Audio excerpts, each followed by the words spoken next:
Welcome to my YouTube channel. आज मैं आपको क्लास 3 के लिए इब्तिदाई उर्दू बुक से सबक नंबर 19 को पढ़ाऊंगी। एग्ज़ाम से मुतालिक पूरे ही चैप्टर के सभी क्वेश्चन आंसर, सभी ग्रामर लिखनी बताऊंगी कि आपको एग्ज़ाम में किस तरह से लिखनी है। तो बच्चों, इस बुक के जितने भी चैप्टर्स हैं उनकी वीडियो आपको चैनल की प्लेलिस्ट में मिल जाएगी, आप वहां से जाकर देख सकते हैं। तो सबक नंबर 19 एक नज़्म है और नज़्म का नाम है एक गाय और बकरी। तो यहाँ पर मैं आपको पूरी ही नज़्म पढ़नी सिखाऊंगी ताकि जिन बच्चों को पढ़ना नहीं आता है वो भी पढ़ना सीख सकें, और इसके साथ ही इसका मतलब भी समझाती जाऊंगी। तो सभी ध्यान से सुनेंगे। किसी नदी के पास एक बकरी चरते चरते कहीं से निकली। जब ठहर कर इधर उधर देखा, पास एक गाय को खड़े पाया। यानी कि यहाँ पर क्या कहा गया है कि एक बकरी घास चरते चरते किसी नदी के पास चली गई। जब वहाँ पर ठहरी तो इधर उधर देखा तो अपने पास एक गाय को उस बकरी ने खड़े पाया। तो पहले झुककर उसे सलाम किया, फिर सलीके से यूं कलाम किया। तो बकरी ने गाय को देखकर उसे झुककर सलाम किया और सलाम करने के बाद बातचीत शुरू की। क्यों बड़ी भी, मिजाज कैसे हैं? गाय बोली कि खैर अच्छे हैं।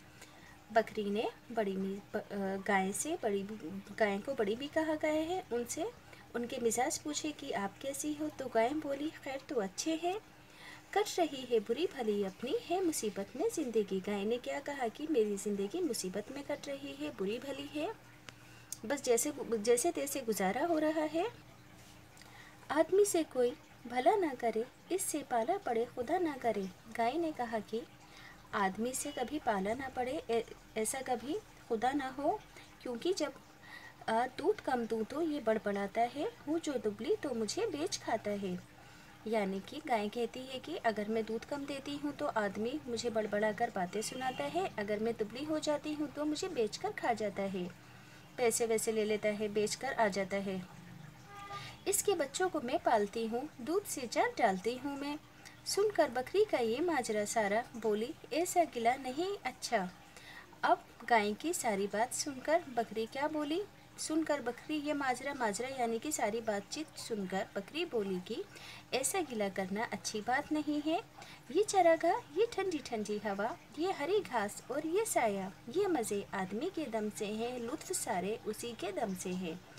बकरी ने गाय को समझाते हुए क्या कहा कि तुम्हें शुक्र अदा करना चाहिए कि ये ठंडी ठंडी हवा और ये चरने के लिए हरी हरी घास और ये सारा साया, तुम्हें जितनी भी फैसिलिटीज़ दी गई हैं ये आदमी ने ही तो तुम्हें दी हैं। तुम उसी की वजह से मज़े में रह रही हो, यहाँ पर लुत्फ सारे उसी के दम से ले रही हो, तो इसलिए गिला करना अच्छी बात नहीं है।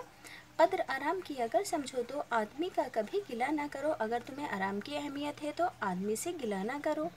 गाय सुनकर ये बात शर्मा गई, आदमी के गिले से पछता गई। अब बकरी के मुंह से आदमी की तारीफ सुनकर गाय को समझ में आ गई और वो अपनी बात कहकर शर्मा गई, और आदमी का गिला करने से, शिकायत करने से अब उसको पछतावा होने लगा।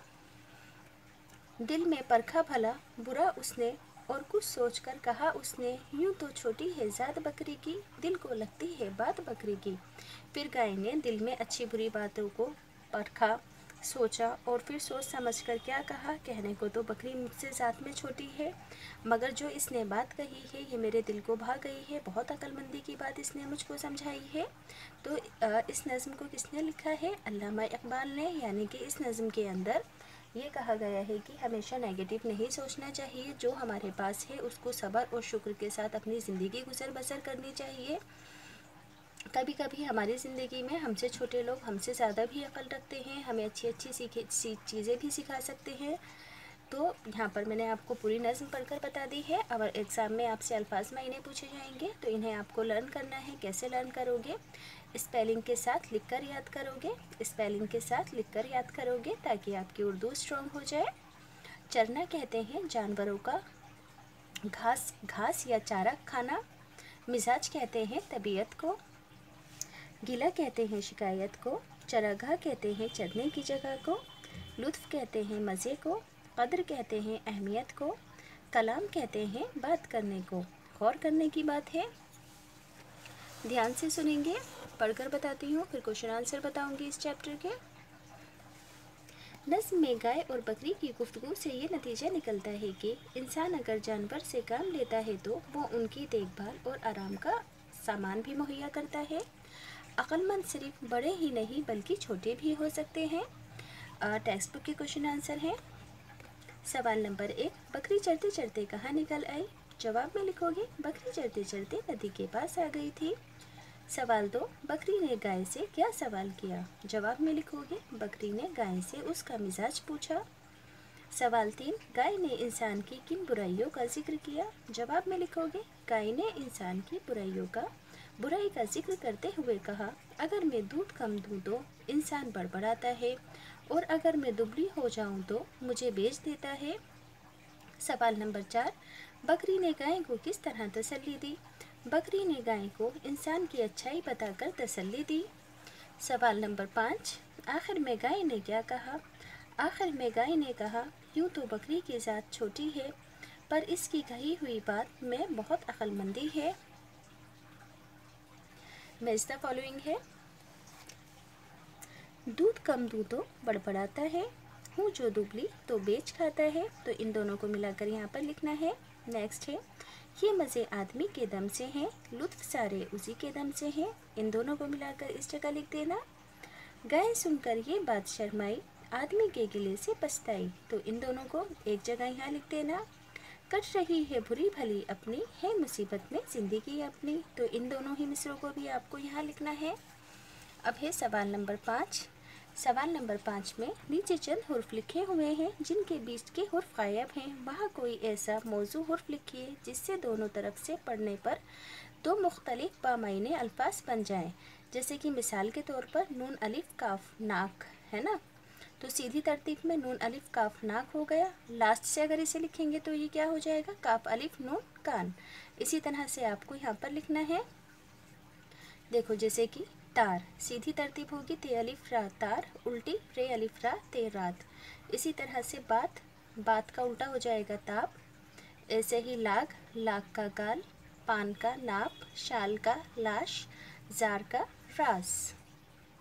सवाल नंबर 6, दिए हुए लफ्ज़ों के जुमले बनाने हैं। बकरी नदी के पास घास चरने गई थी। गाय भोली होती है। आदमी गाय की रखवाली जंगली जानवरों से करते हैं।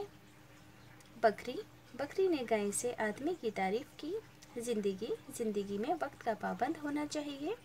मुज़क्कर मुअन्नस है यहाँ पर। तो जो बेजान चीज़ें होती हैं मुज़क्कर और मुअन्नस में, उसकी पहचान कैसे करोगे? जिन चीज़ों की आवाज़ अलिफ में आएगी वो मुज़क्कर होगा और जिन चीज़ों की आवाज़ ई में आएगी वो मुअन्नस होगा। जैसे कि आराम, तो आराम का सेंटेंस पढ़ो। मुझे आराम करना पसंद है। तो मैंने क्या बोला? मुझे आराम करना, ये तो नहीं बोला मुझे आराम करनी पसंद है। तो करना लफ्ज़ का इस्तेमाल हुआ है, इसलिए ये मुज़क्कर है। बकरी दुबली है। मेरा दिल छोटा है। छोटा क्या है? मुज़क्कर है, तो मुज़क्कर में आएगा। गाय भोले स्वभाव की है। तुम्हारा कलाम कड़वा है ना, कड़वा आया है, कड़वी तो नहीं बोला। कड़वा जिसमें अलीफ की आवाज़ आएगी वो मुज़क्कर में। तुम्हारा मिजाज कैसा है? वे बच्चा, ये मुसीबत की निशानी है। तो निशानी में सेंटेंस में पढ़ा मुसीबत की निशानी है की लफ्ज़ आया, तो मुसीबत यहाँ लिख दिया मुअन्नस में। तुम्हारी ज़िंदगी बहुत बड़ी है। तुम्हारी जान तुम्हारे लिए बहुत ज़रूरी है। माजरा, ये क्या बात है? ये क्या माजरा है? तो ये आएगा मुज़क्कर में। घास हरी है, ये आएगा मुअन्नस में। क्या तुम्हारा दम घुट रहा है? ये तो नहीं कह रही कि घुट रही है, तो दम होगा मुअन्नस। दिल्ली, मैं आज दिल्ली गई थी। दिल्ली बहुत बड़ा शहर है, तो दिल्ली को लिखोगे। सॉरी, ये दुबली है, मैं दुबली हो गई हूँ, तो दुबली हो जाएगा मुअन्नस में। चरागाह बहुत बड़ी है, तो ये भी होगा मुअन्नस में। अब सवाल नंबर 8 में जिन मिसरों में नज़्म की जिन लाइनों में इन चारों लफ्ज़ों का इस्तेमाल हुआ है उन चारों मिसरों को आपको यहाँ लिखना है। गाय सुनकर ये बात शर्माई, कद्र आराम की अगर समझो। शर्माई, कद्र, परखा, दिल में परखा भला बुरा उसने, लुत्फ सारे उसी के दम से हैं।